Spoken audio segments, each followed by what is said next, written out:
Watching the news, I was beside myself with worry. They were reporting that the plane my husband was on for his business trip had crashed. I couldn't get through to him, no matter how many times I tried calling. Please, pick up. And then, as usual, I got an email from my husband saying, "Just landed." Oh, thank goodness. But my relief was short-lived when the news anchor stated, "There are no survivors." Huh? How can that be? Wasn't the plane safe after all? My name is Kathy. I live with my husband, Tyson, of 5 years, and our daughter, Julie, who's about to turn 3. I quit my job when I got pregnant, and now I'm a stay-at-home mom. Julie has gotten past her terrible twos and has recently started to be a big help around the house. Those terrible twos were tough. But now I'm enjoying parenting without the stress. As my relationship with my daughter grows stronger, life with Tyson has become somewhat dull. Lately, he's barely home, except to sleep. Maybe because he's so busy with work. Sometimes he comes home, smelling like women's perfume, which makes me wonder if he's been to a club or something. With all the sudden calls to work and weekend shifts, he hardly has any time to spend with Julie and me. "Does Daddy not like me anymore?" she would murmur, and I would hug her tight and stroke her head gently. "Of course not, sweetheart. Daddy's just really busy with work. He's working hard so that we can have this life together. Your birthday is on a Sunday this time, and he's promised to celebrate with us. So let's look forward to playing a lot with him then." Seeing her look so sad, I had pleaded with him to at least be there for her birthday.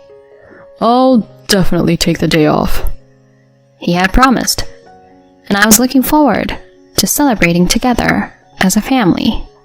Her birthday is next month. We're planning to celebrate with my in-laws, who live just a 15-minute drive away and are quite close to Julie. Tyson has a sister, Hannah, who has 2 kids, and they live in the same city. The grandparents love both their grandchildren equally, which is something I'm really grateful for, as I've heard that some favor their daughters' children over their daughter-in-laws. Some even urge the daughter-in-law to have a boy instead of a girl, so that he can carry on the family name. So one day, Tyson tells me, "I have to go on a business trip overseas for 2 weeks, starting on the 8th next month." I asked him to repeat himself. "Wait, an international business trip?" "Yeah, from the 8th of next month, for 2 weeks. I'm flying to France. It's going to take over half a day by plane," he replied, seemingly annoyed. I couldn't hold back and confronted him. "You do remember that Julie's birthday is on the 10th, next month, right? You promised we'd celebrate together. I've already told her about it. Just today, she was feeling so sad, wondering if you didn't like her anymore. How can you break your promise to be here for our daughter's birthday?" It was unbearable to think of her feelings. I was seeing red. "I can't help it. It's work. I wish I could celebrate with her too," he said, and I was taken aback. Looking at him, I could see the pain on his face. "Yeah, you're right. I'm sorry. I just got a little carried away because I feel so sorry for her." After I apologized, he patted my shoulder and said, "Oh, I'll prepare a gift. So, ask her what she wants. My parents will be there, so she won't be lonely. And next year, I promise. We'll celebrate together for sure. Okay. You promise? I pressed him, deciding to let it go this time. I'll have to make sure Julie doesn't feel too lonely without her dad. So, I'll go all out with the decorations and cooking. I talked to my in-laws about his business trip and asked if they could stay over at our place on her birthday. Then my mother-in-law, Mary, said, "It's unfortunate that he has to be away for Julie's birthday, but leave it to us. We'll make sure she'll have a great time." I already told Scott, and he started getting ready for the sleepover. Her response lifted my spirits. If only Julie would be a little happier with this. The next day I told her about Tyson's business trip abroad. She looked sad, and her eyes welled up with tears. "But, Grandpa and Grandma said they'd stay over for your birthday," I tried to say cheerfully. At that moment, her face lit up. It seemed to lift her spirits a bit. The day after Tyson left for his trip, Mary called. "Kathy, do you need anything for tomorrow? I've got the presents ready and the cake ordered. Is there anything else you want? It must be hard preparing all by yourself with Tyson away. Just tell me if you need anything, okay? We'll come over early tomorrow." I was so grateful for her thoughtfulness and immediately thanked her. "Thank you, Mary. I just got back from shopping with Julie to pick out what she wanted. I've got the decorations ready too. So we're all set. Thanks for the presents and the cake." "It's no problem at all. It's fun to choose these things. Scott has been fidgety for a week now. I told him he's too eager." She replied, and I couldn't help but smile. It's great to have such wonderful in-laws. Even without my husband, tomorrow is sure to be a fun day. After chatting for a while, Mary changed the subject. "By the way, has Tyson landed yet? Didn't he say he'd be moving to another location after he got there? He mentioned he had to take a connecting flight. He should have landed by now, but I haven't heard from him yet. So maybe his flight's delayed." I replied, thinking to check the flight number he'd left with me once we hung up. Just then, her voice trembling, she said, "Kathy, was he flying to France?" I sensed something was wrong. "Yes, but why?" "Turn on the TV right now. They're saying a plane crashed in France on the news." "What?" I turned on the TV in a hurry and saw an emergency broadcast of the crash site. I was so shocked that I dropped my cell phone. I heard Mary's scream and quickly picked it back up. "Stay calm, Kathy. We still don't know it's his flight." "You're right," I replied, though I was overwhelmed with anxiety. What if something had happened to him? While I was worried, the news anchor delivered the unbearable truth. It was the same aircraft model that my husband was on. Mary, that's Tyson's flight." "What? What do we do? Tyson." I collapsed to my knees, feeling my mouth go dry as tears streamed down my face, unbidden. "Kathy," Mary's loud voice pulled me back to reality. "Stay strong, Kathy. We don't know what's happened to Tyson yet. Try to get in touch with him. I'm on my way over right now, so stay calm. Okay, honey?" Okay." After hanging up with her, I immediately called Tyson, but all I heard was the hollow sound of the ringing tone. "Please, no. This can't be happening. Why wouldn't he answer? Desperately, I typed a text to him, asking, "Are you okay?" Clutching my phone tightly, I stared at the screen until, to my relief, he texted back, "Just landed." Oh, thank goodness. Tears of relief overflowed as I started to reply to his message. It was then that I heard these words from the TV I had left on.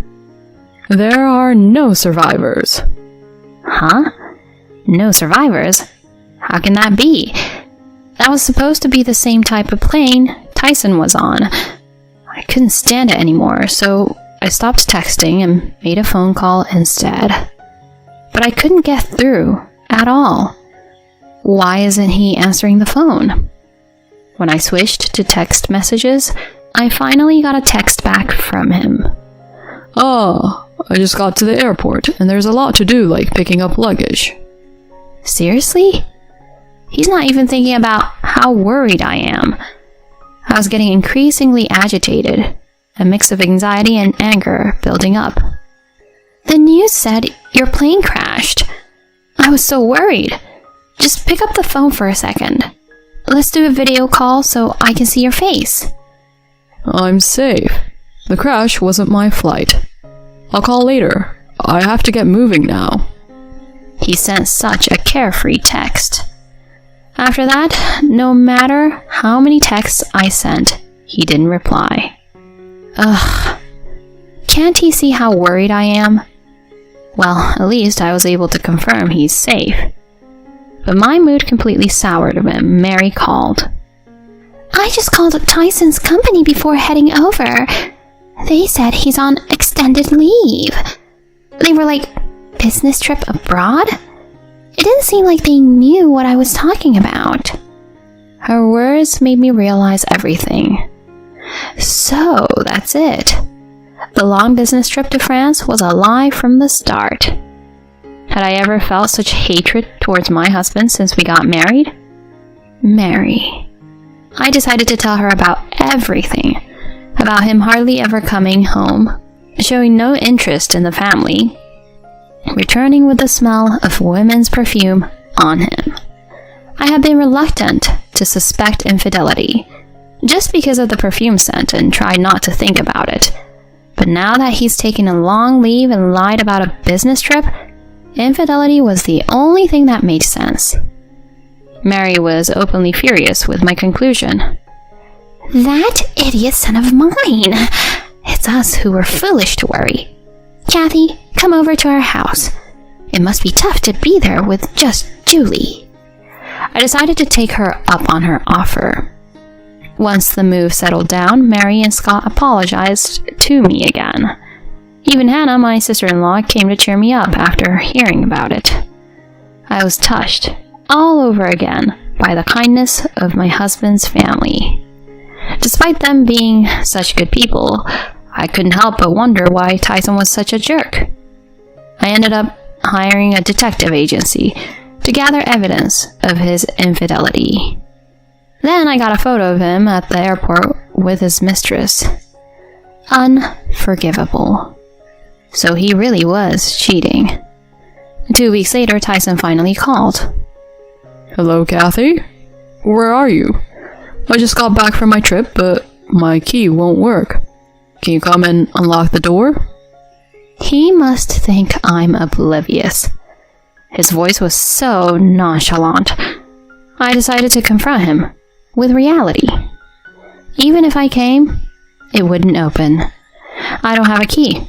And even if I did, the old locks have probably been changed by now. "What? Changed? What are you talking about? You're Kathy, right?" I could tell he was flustered over the phone. We've moved out. I can't be a family with a cheating man who goes on an affair trip on our daughter's birthday. "What are you talking about?" My anger was rising as he played dumb. You think I don't know? I know everything. That you took a long leave from work, that you didn't go to France but the Maldives instead. "Calm down, Kathy. There's some mistake." "All right.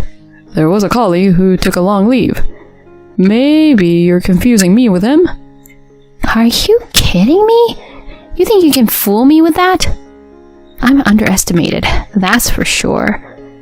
Well, yeah, of course. You've been claiming overtime, working on weekends, all while cheating. I couldn't contain my anger and raised my voice. Deep down, I wanted to lash out and hurl insults. But I was so overwhelmed with emotion, simply stating the facts was all I could manage. I'm divorcing you. You're definitely going to pay alimony and child support. Then I heard him shout. Wait. What now? I snapped back and he stammered in response. I'm sorry. I did have an affair, sure. But it was just for fun. The truth is, Kathy, you're the only one I love. That makes me sick. I retorted, hearing his voice fade, as if vanishing. My words seemed to have an effect. But I had more to say. Nice acting job. But how can I take seriously the words of a man who ditches his daughter's birthday for a cheating getaway? Did you think saying it was just for fun makes it excusable? Cut the crap. I'll never forgive you or your mistress. His tone shifted sharply to irritation as he retorted. Huh? I'm here apologizing and you're giving me attitude. Who do you think provides the lifestyle you're living? If we divorce, you're the one who's going to suffer. Stop making a fuss about an affair. And enough with the birthday nagging. Is it really that important? Then my sister-in-law Hannah snatched the phone from me.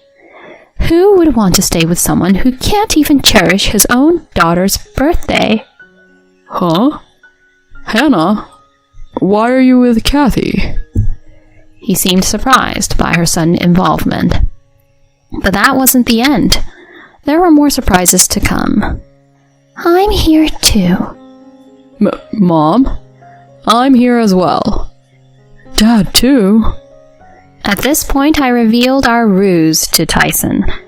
We figured you'd call once you realized you couldn't get in the house, so we were all waiting. Julie's with Hannah's husband. Then Scott shouted, You're no son of mine. Don't ever think of stepping foot in this house again. Mary and Hannah began their onslaught, one after the other. Your stuff is stored in the shed. Get it if you need to. If it's not gone by tomorrow, I'm throwing it all out. Tyson, how could you do this to Kathy? Disgusting. The worst. Don't ever come near us again. No, just wait. I'm sorry. I don't know what came over me. I apologize, so please, don't say such things. His family's words clearly wounded him. He sounded like he was about to cry, desperately pleading. But nobody was willing to forgive him. I yelled at him. Don't you understand how unforgivable it is to be cheated on just because you had a whim? You've been cheating for a long time. Don't you dare lie to me at this point. Enough with your cheating, jerk. If you don't agree to divorce, I'll take you to court. Then he panicked at the mention of court and quickly agreed to the divorce. The next day, Tyson showed up at his parents' doorstep to apologize, but all he got were cold stares. Unable to stand it, he took only the bare essentials packed in the shed and left. Afterward, I demanded a lump sum in damages from him and his mistress. Once the mistress realized she'd been caught and faced with a demand for damages, she dumped Tyson. I've left Tyson, so forgive me. But I had no intention of dropping the claim. She ended up taking a job in the night industry because of her debts. My husband, unable to bear the shame at work, chose to resign. However, he needed money for the alimony and child support. He's now working all day, with no time to play. Meanwhile, I'm still living with my in-laws. They continue to treat Julie and me with kindness, just as before. I hope to repay their goodness someday by doing everything I can to the best of my ability.